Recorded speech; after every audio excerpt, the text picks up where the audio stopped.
Meghan Markle a riposté aux critiques la qualifiant de difficile en concentrant le dernier épisode de son podcast Spotify sur l'exploration du terme pour le récupérer. Meghan Markle aurait gagné le surnom de Duchesse difficile alors qu'elle travaillait toujours au nom de la famille royale en raison de ses demandes constantes à ses assistants royaux. Dans le dernier épisode du podcast Archetype, la duchesse de Sussex s'est attaquée de front au titre en faisant allusion à la douleur causée à elle et à d'autres femmes ambitieuses en étant rejetées comme difficiles ou comme salopes.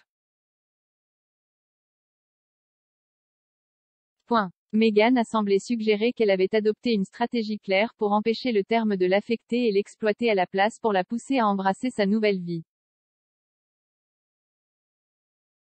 Meghan a déclaré, pour certaines femmes, il s'agit d'embrasser et de récupérer le mot B, d'en retirer le pouvoir, peut-être même d'utiliser la comédie pour le désamorcer.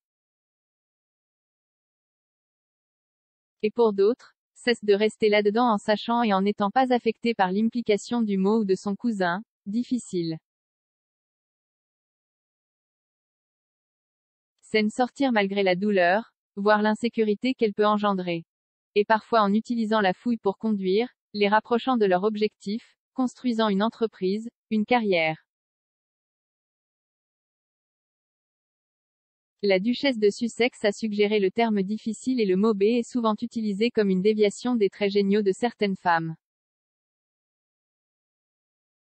Elle a également admis avoir été inspirée à explorer l'archétype spécifique par des amis qui l'ont poussée à s'attaquer de front au problème.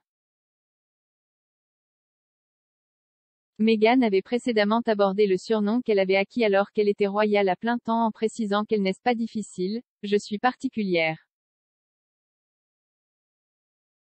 L'experte royale Victoria Arbité a précédemment suggéré que la duchesse de Sussex utilisait son podcast pour repousser les attaques contre sa réputation.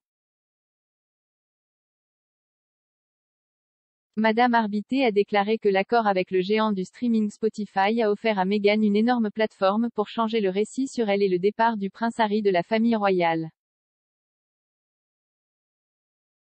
Elle a déclaré, certes, je pense que son podcast a été une plateforme incroyable pour repousser certains des torts qu'elle pense avoir subis.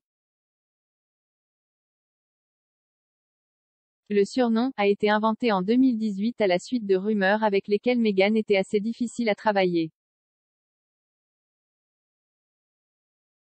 Il y avait ces emails de 5 heures du matin. Plusieurs membres du personnel ont affirmé qu'il avait été réduit en larmes à cause de la façon dont elle et Harry leur avaient parlé.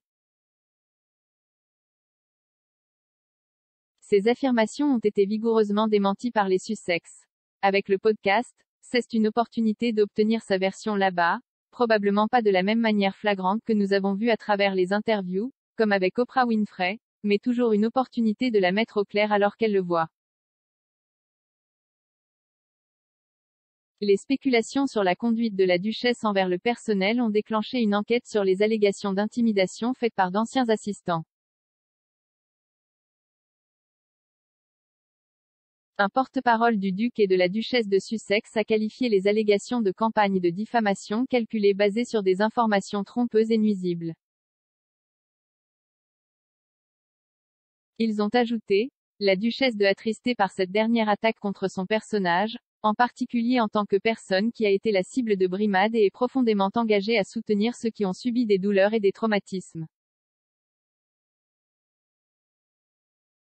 Le palais de Buckingham a mené une enquête sur les réclamations qui s'est terminée au cours de l'été, mais a refusé de rendre les conclusions publiques. Le palais a cependant confirmé que des politiques et procédures révisées avaient été adoptées sur la base des recommandations de l'enquête.